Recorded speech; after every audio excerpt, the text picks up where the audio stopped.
You know, I will go to, I will stop there, Deputy Governor. But be very clear here kasi hindi lokohan tong hearing na to eh.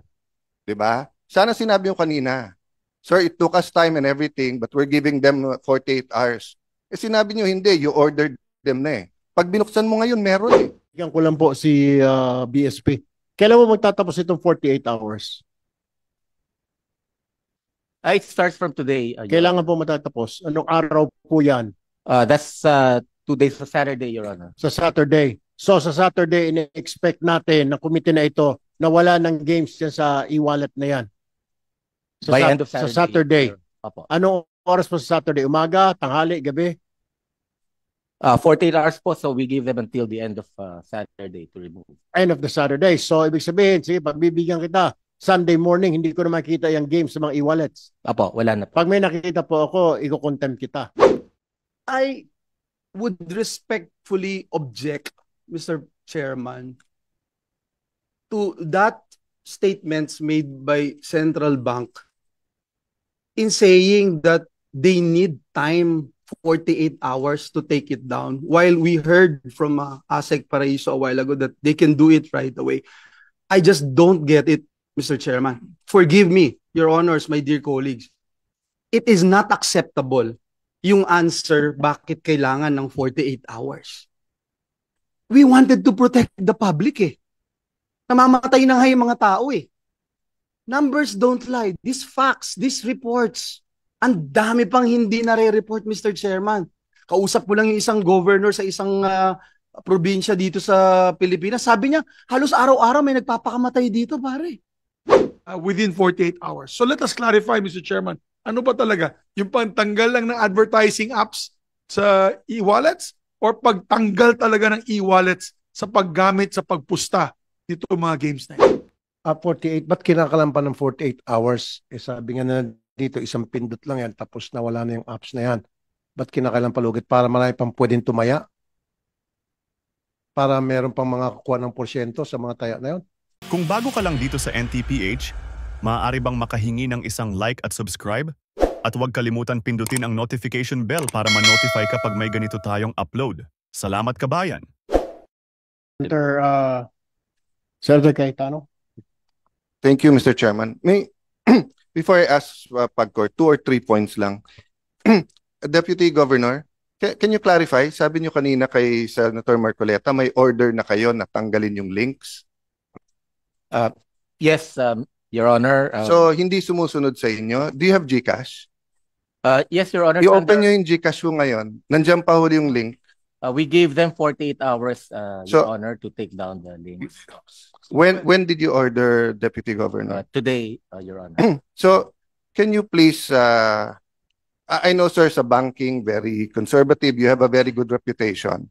Pero please speak very clearly to us. Diba? What you did on July 25, nag-circulate kayo ng proposal sa mga e-wallet at hinintay nyo pa yung kanilang reply. Tapos today lang kayo nag-order. Kasi may hearing today. Your Honor, if I may. Hindi, kasi ang sagot nyo kay Senator Marcoleta, kulang na lang pumalakpak ako eh. Papalakpak kasi dapat talaga ako kasi at least umaksyon kayo kaagad. Kasi yung governor nyo, ang ganda ng statement, dapat daw mahigpit. Pero wala namang aksyon. You know, I will go to, I will stop there, Deputy Governor. But be very clear here kasi hindi lokohan tong hearing na to eh. 'Di ba? Sana sinabi mo kanina, sir, it took us time and everything, but we're giving them 48 hours. Eh sinabi nyo hindi, you ordered them na eh. Pag binuksan mo ngayon, meron eh. Hindi po ba? Seryoso, pinag-uusapan natin eh. Lokohan ba to? So please, sir, di ba, ano lang, konting pagiging forthright naman at konting ano tayo pag nag-uusap dito, di ba?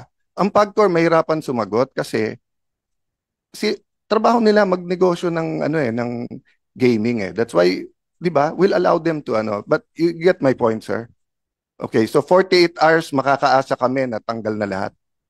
Yes, Your Honor. Why do they need 48 hours? Isn't that instant naman? DICT, pag sinabi ko today, tanggalin nyo yan, hindi kaya ng technical ng mga e-wallets yun? So ano, balato muna, 2 more days? With the permission of our Secretary, Mr. Chair. Yes or no lang, sir? Para Yes, it can be done right away, Mr. Chair. So sir, why do we give them 48 hours pa kung sure naman kayo? So kung may mamatay ng 48 hours kasi nalulundon, okay lang sa atin o sayang kita? Your Honor, Hindi ko naintindihan kasi binigyan nyo since it's August 14 Binigyan nyo since July 5.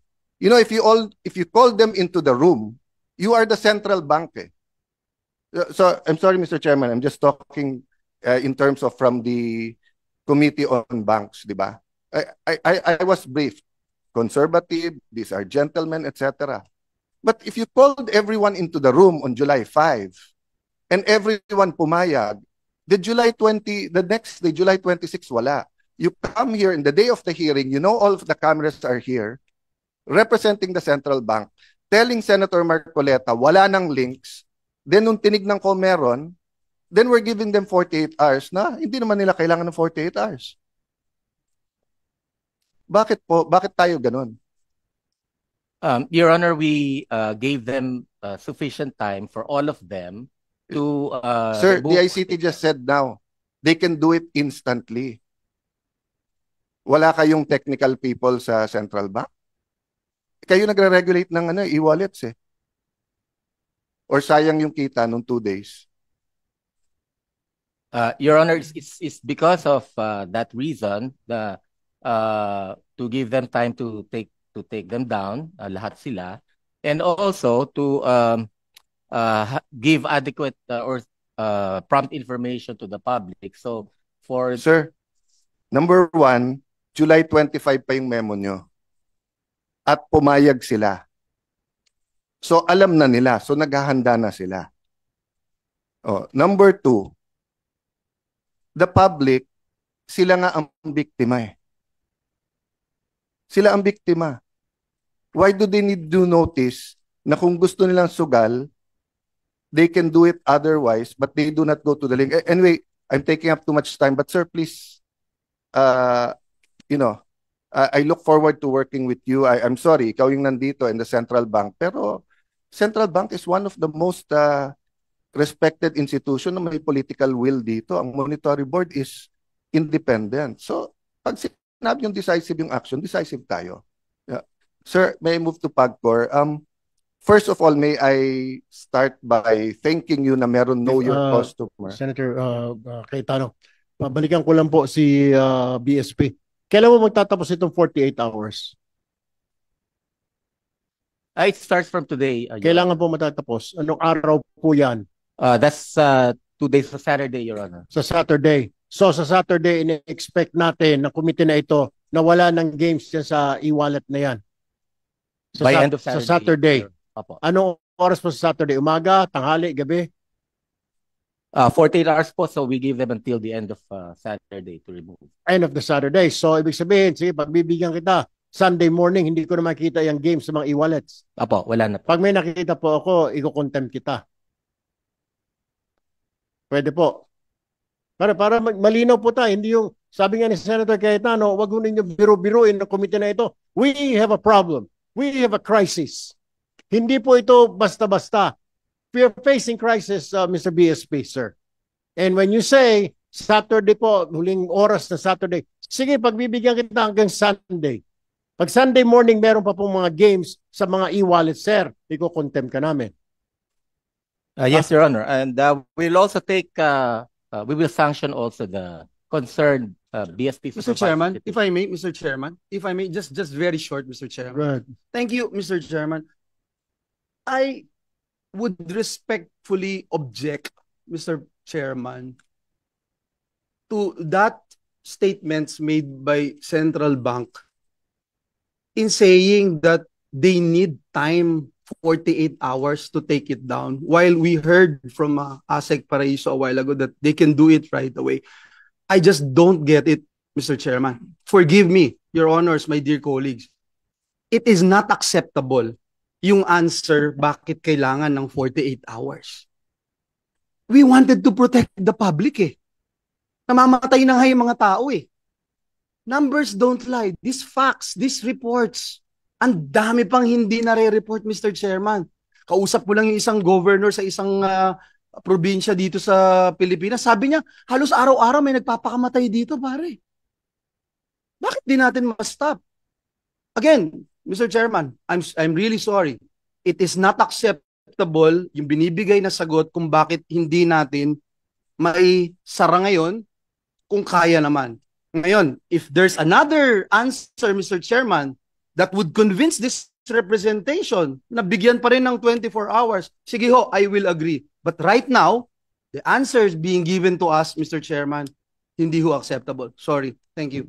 Mr. Chairman. Thank you, Senator Villanueva. Yes. Sandali lang po, Mr. Chairman. We'd like to clarify the statement of the BSP representative because very important po yan.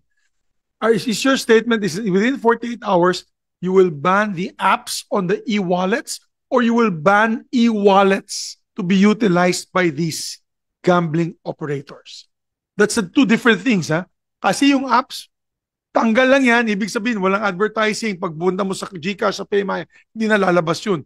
Pero iba yan sa pinagbabawal nyo ng paggamit ng e-wallets sa pagbayad nitong gaming na ito.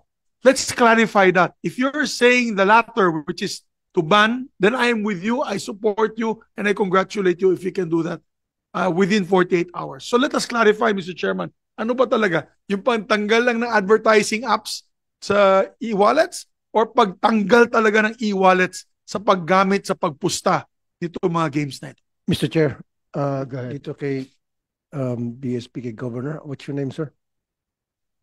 Mamerto Tangonan, Your Honor. Ba't kinakailangan pa ng isang araw na palugit?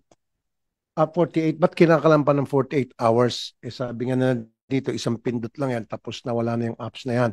Ba't kinakailangan palugit? Para marami pang pwedeng tumaya? Para meron pang mga kukuha ng porsyento sa mga taya na yun? Mr. Chair, Sir, I'm may asking I him. interject? Sir, excuse me. I want him to answer my question. Senator Rafi finish first. I want him to answer my question, Senator. Pakisagot lang po yung tanong ko. Ba't kinakailangan ng 48 hours na pwede naman gawin agad-agad? Tulad nga sinabi ni Senator Villanueva and Senator Migs, nagtataka lang kami. At si Erwin nga nagsabi, pag hindi mo makagawa yan in 48 hours, iko-contempt ka. Pakipaliwanag. Okay, mabilis lang. Anong proseso ba dapat ang ginagawa para ito ay tuloy na matanggal? So, Mr. Yung pinag-usapan Your natin. Honor, Your Honor, we provided 48 hours because one, as I've mentioned earlier, we want to give time to the BSP supervised institutions to take down those in-app links and icons to the online gambling sites. The other reason, Your Honor, is so that we will also provide time for the customers, for the consumers, to withdraw their funds from the online gaming account once they learn that we are already removing the links from the BSI mobile payment applications and websites, Mr. Chair. So within that time, for consumers who may want to take their money out from their online gambling accounts, they may do so, Mr. Chairman. Fine, Mr. Chairman, just to clarify. So what the gentleman from the BSP is saying is bawal na gamitin ang e-wallets for online gambling. We need a categorical statement from you. Bawal or tinatanggal mo lang yung app or bawal na? We're removing the in-app links po from the Not the use. websites. Not the use. Because what happens now if they want to go into a scatter or whatever game and it says there how to pay using PayMaya, GCash, nandun pa yun. So are you telling us you're just taking out the app but you're not taking out the use, being able to use that app, wallet to pay the account? Yan ang importante, sir, Mr. Chairman. Mahalaga yun, malaman ng taong bayan. So what is your answer before I will just ask my colleagues? This is very important. Are we going to ban now the e-wallets from being utilized for online gambling payments? Mr. Chair, before he answers, because I'd like to put this in the proper perspective, this representation was the one who this morning made the suggestion considering that the PAGCOR and the ICT has yet to do some struggling on how to regulate the online games operators.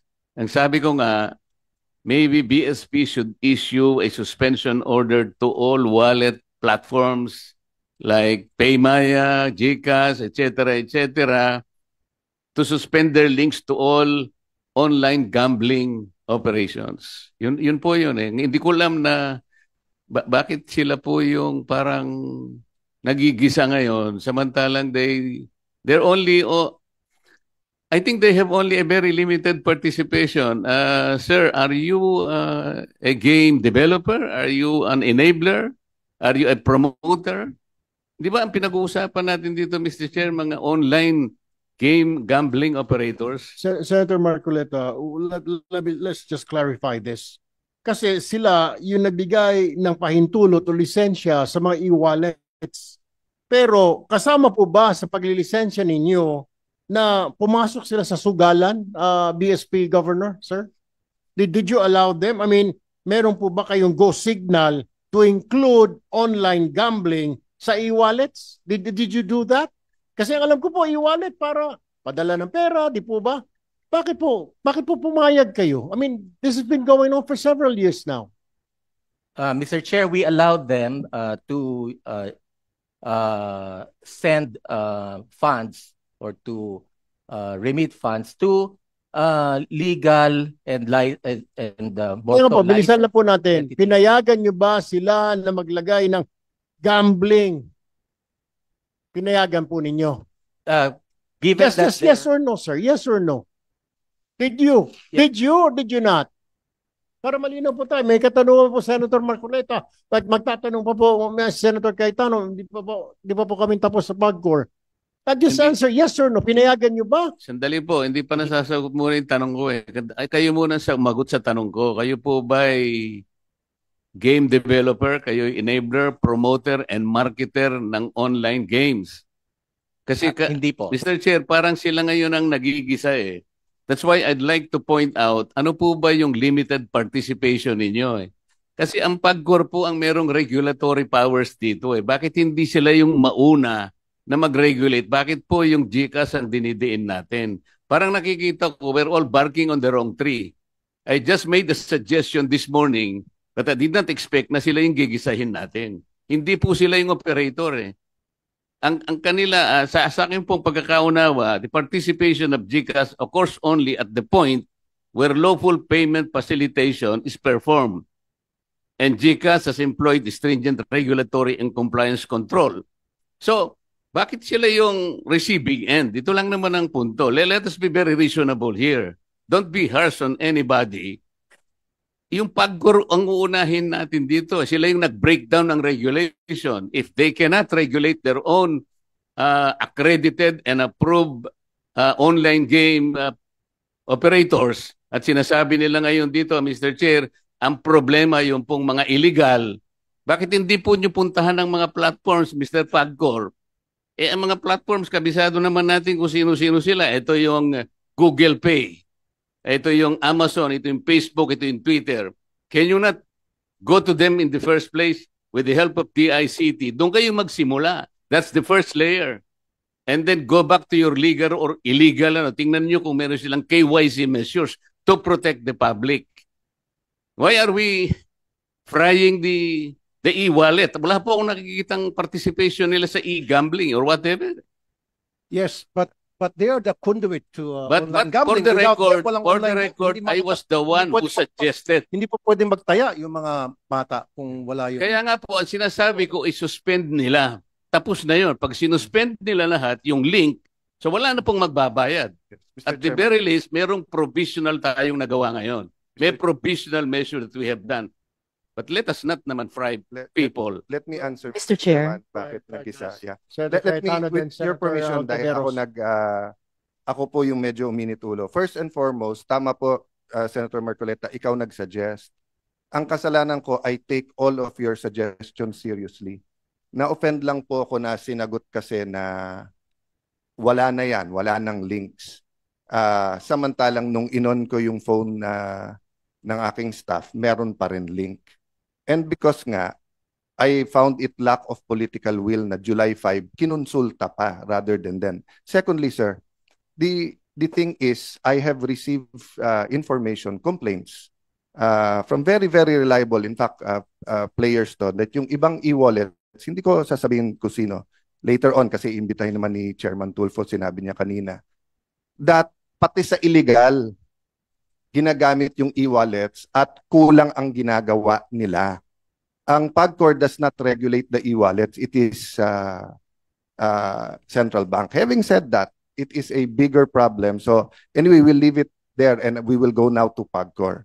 So with that, pasensya ka na, Senator Marcoleta, we're not passing the blame to central bank, but we're sharing the blame with I share the blame with all of you. Dapat talaga nung pinasa yung PAGCOR law, tinanggal kasi dito sa Senate yung internet. Nakaban yun talaga nung 2007 law, 'di ba? Kaya hindi ko masisi si Chairman Al kasi wala sa batas ngayon na bawal ang internet. Nilalagay namin ni Joel Villanueva yun sa pero tinanggal dito sa Senate. Anyway, Mr. Chairman, if I may just very quickly, no. And I share the sentiments of my dear colleague Senator Alan Cayetano. In fact, every time we talk about PAGCOR's charter, Section 10 of PD 1869, yung PAGCOR charter as amended gives PAGCOR authority to operate and license gambling casinos, gambling clubs, and other similar recreation or amusement places, gaming pools. Wala dito yung online di ba? Hindi natin yan. But I will go to that. Tayo sa House, nilagay natin yon. Sa BICAM, natanggal dito sa Senate. But at that time, hindi pa naman natin alam yung apps, hindi pa natin alam yung Paymaya, GCash. I remember that, Senator Cayetano. And just to put on record, Mr. Chairman, just like Senator Marcoleta, I share the same thing. I have nothing against e-wallets, etc. It's just that ginagamit sila but it appears that na hindi nagagawa ng regulating body yung dapat niyang gawin. Kanina, uminit din yung ulo ko dahil hindi ko po alam, and I'd like to put this on record because I didn't know these mechanisms, no? Yung for example, naglagay na pala ng pera yung mga kababayan natin. Hindi ko alam yun So ngayon ko lang narinig. Have I heard it kanina? Kaya may 48 hours. Hindi ako sasamaan loob Now that you mentioned it, para maprotektahan na yung mga naglagay at makalabas sila, then I understand and I will share now the position of the chair. Yes. Na Senator Riza's bill time pa. So actually, just put that on record, Mr. Chair. Thank you. Senator Riza's bill actually includes the ban. So tama yung tanong po ni Senator Migs na, sir, when will the central bank decide whether on your own, under the law, you can do that now will you ban the use of e-wallets for gaming? Kasi Mr. Chair. Go ahead.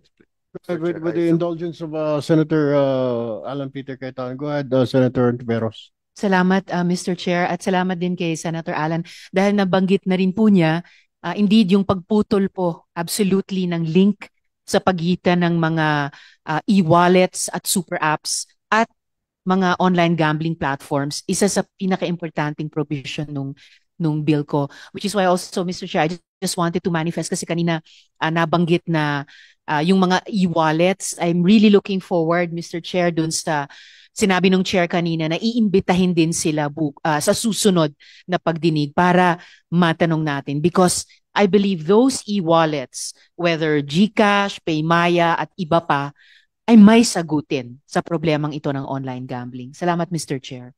Thank you, Senator Tiveros. Go ahead, Senator Cayetano. Mamaya kasi, Mr. Chair, I will show, and yun doon ako papunta sa question ko kay Chairman Al na sa isabong kasi nakita din natin yung difference ng may betting station at saka yung nagagamit yung e-wallets. So I'm not pressuring the central bank, sir. It's just sinusundan ko lang yung question ni Senator Migs. Have you decided or it's still under consideration whether ipagpabawal ang paggamit ng e-wallet? And let me explain why in the casino, part of know your client, 'di ba? Kapag ka nagka-gambling addiction 'yan, the family member can call the casino and can tell them, Mr. Cruz or Mr. De La Cruz or Mr. Santos has a gambling, hindi ka na pwede doon, di ba? And may limit din yung dala mong pera and may limit din yung ATM na pwede mong gastusin. But if you can use your credit cards and your e-wallets for online gaming, and then if it's hitting yung masa, so yung katulad ng kwento ni Becoming Filipino si Kulas, 'di ba? He was in a jeep, every stop naglo-load ng 50 pesos, 'di ba? So, yes sir, hindi kayo ang operator, pero if it's just like banks. Why do we have the anti-money laundering law? Hindi naman yung bangko ang naglo-launder pero nagiging conduit ng laundering. Kaya kapag may bangko na nag-launder ng ngayon, ipipinalize nyo. So kung nagiging conduit ngayon yung e-wallets, sa laki ng kita nila, they don't need this. This is just additional transaction to them. Sir, baka yun so just answer that question, but in the next hearing, can you give us data sa kita ng e-wallets? How much ang kita nila yung day-to-day transactions, whether kuryente, tubig, grocery, in general, at magkano yung sa online, sa gaming, di ba? So is the central bank considering that or hindi na? Tapos na yung regulations niya? Your Honor, the suspension of the in-house links from the mobile apps is an immediate measure while we are finalizing the so you're discussing regulations on regulating so you're use of discussing payment that part services. kasi mas mabigat nga yung part na yon, whether they can use it or not.